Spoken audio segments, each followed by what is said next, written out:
Okay, so good evening, everyone. This is a sudden presentation, but a short presentation. And I wanted to share something with you all, which I discovered during my post graduation days, um, about something about shock. So today's title is Discover Shock.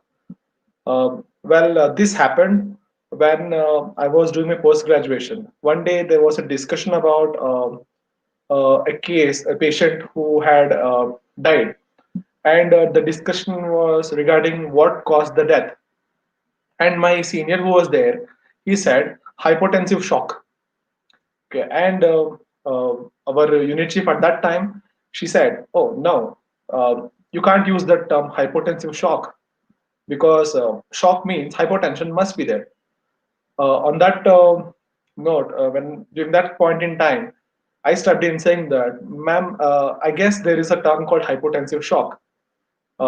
Which to which she replied like, "How come? Now, when there is shock, then there is hypotension. So whether you mention hypotensive shock or only shock, it means the same, right?" I said, "Ma'am, but I think I have heard this title called hypotensive shock." So she said, "Okay, so I will give you 1 day time. Go refer things and come with an answer if you find any." I took that upon me and I went home and started doing some research. And a few interesting things showed up when I did that research, which I'm sharing with you now. Okay, it's a small presentation again, so I will start sharing the screen now.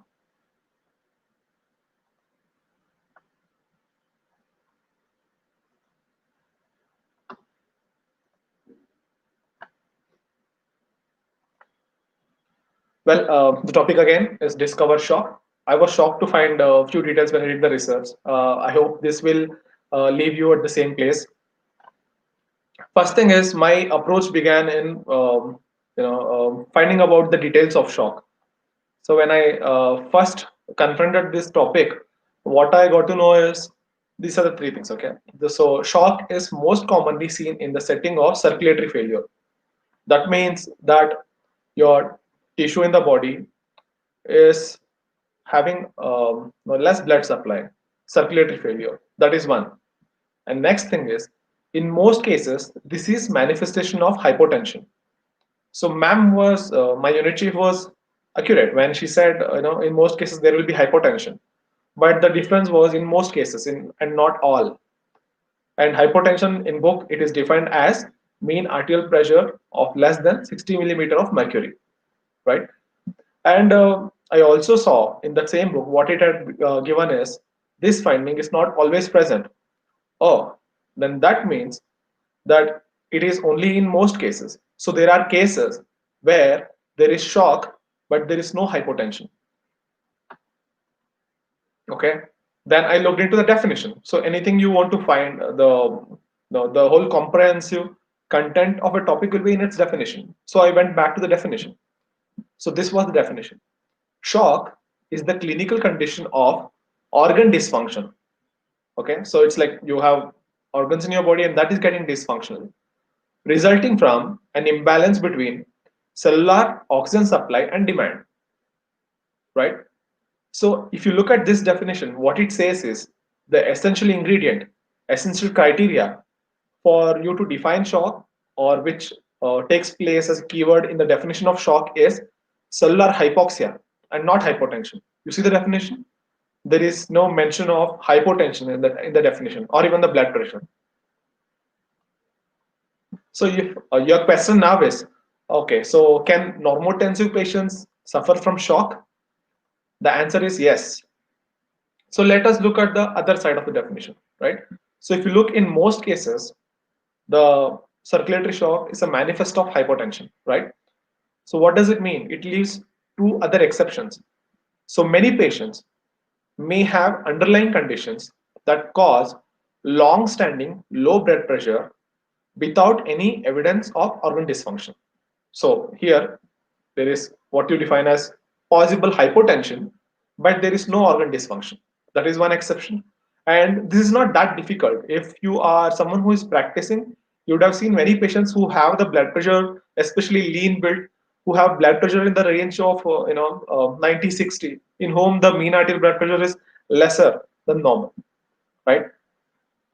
In the same way, you may encounter in due time, if you haven't, that you will find many patients who have blood pressure in the range what you call as not normal or subnormal, on the lower end, but still they will not show any evidence of organ dysfunctions. So that is one exception. The other exception is patients with underlying hypertension may develop organ dysfunction at higher blood pressure, right? So there may be some patients now who are having higher blood pressure but still have organ dysfunction.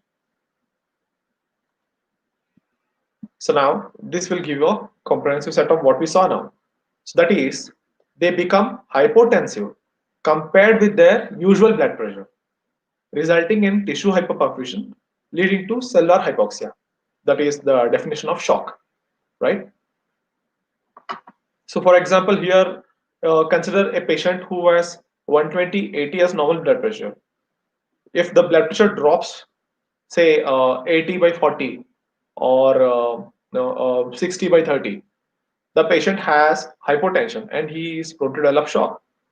But consider if the patient had a blood pressure of say 180/130, and that patient, when the blood pressure drops to various reasons, and the blood pressure now, previously 180/130, it becomes 120 by 1, like 120/80. Okay, the so-called normal blood pressure, even in them, they may have shock features, right? So in this condition, you will call them as person who has shock, but the patient is having normotensive, or sometimes the BP may not drop, may not be even dropping to 120/80. Maybe it is like 150, 100, and still has features of shock. So when you can say it as patient is hypertensive but in shock. So if you're asking me, so what is the significance? Well, the significance is, one thing is, in severe sepsis, patient can have lactic acidosis, which is a feature of shock, which is a feature of cellular hypoxia, when there is anaerobic metabolism and there is lactic acid production. Okay, and they may display global tissue hypoxia, what you call as shock, in the absence of hypotension. Okay, especially, so you can remember the cause could be severe sepsis. And in them, if you early, like, identify the shock features early and goal directed therapy, here the goal is to maintain tissue perfusion. If you do that, then you can substantially reduce the morbidity and mortality. Okay, and that will be the significance of you identifying a patient with shock, features of shock, but blood pressure in normal range. Okay, um, so there is other term which is used. If like the next day when I went to my ma'am, so I told her, ma'am, yes, there is a term called hypotensive shock, and I also found out there are terms called normotensive shock, in which there is features of shock, but blood pressure is in the normal range. And I also found there is another term called as cryptic shock. And how do you use this term?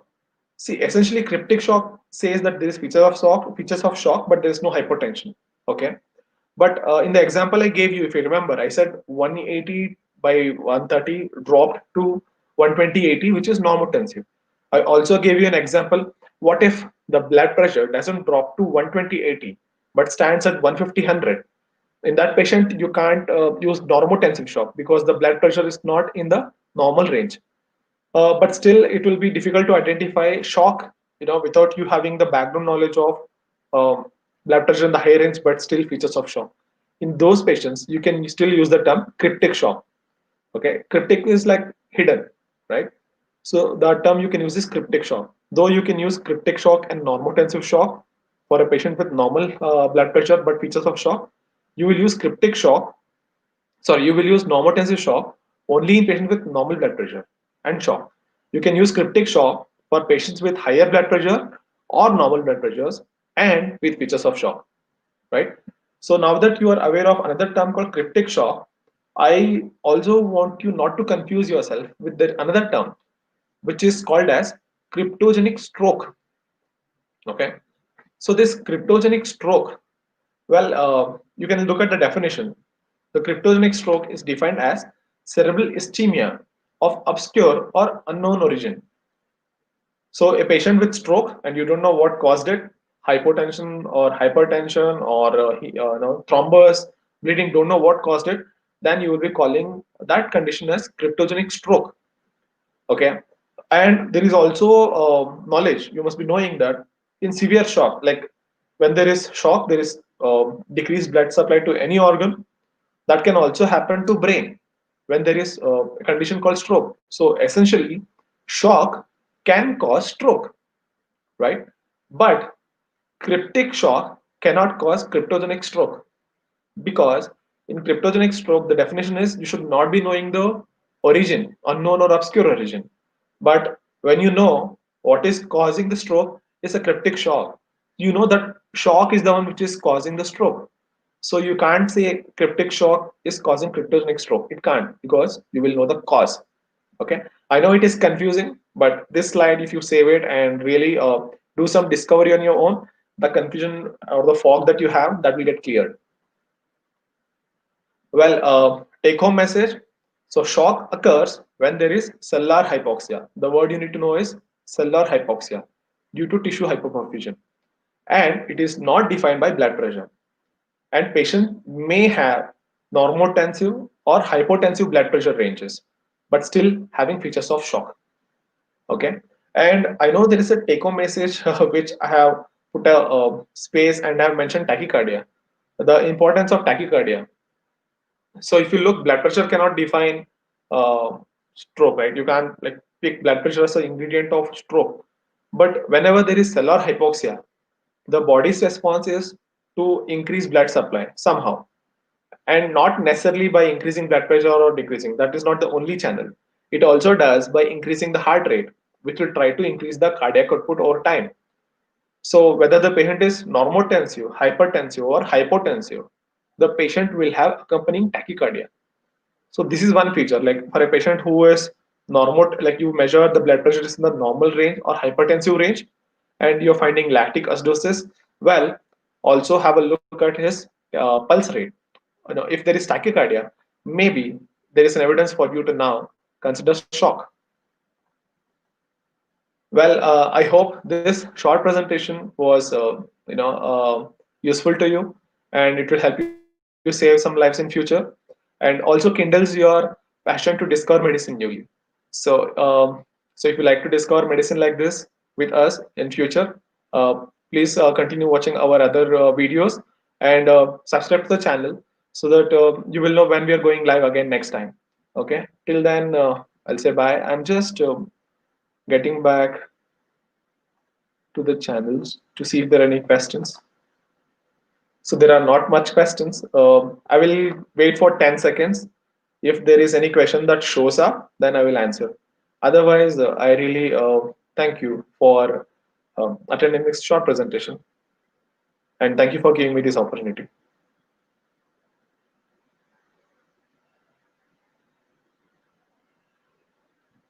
I also want to say in future, if you are joining this session, any of the live sessions, and you have a question, see if you can type them beforehand, because there is a lag. Uh, so when I start speaking, you get to see me and my voice post 15 to 30 seconds. So your chat may not show up. And once we end the session, I will be just looking at the screen for 15 seconds, waiting for your questions to show up. To avoid that in future, at any point in time you have a question, start typing it so that I can say it live. And if it happens that I end the broadcast but you still have a question, do drop them in the comment section. I will definitely go through them and respond to you. Okay, so thank you for being with me. Thank you for giving me the opportunity. We will meet again in the next live session, some scheduled and some unscheduled like this. Take care. Bye.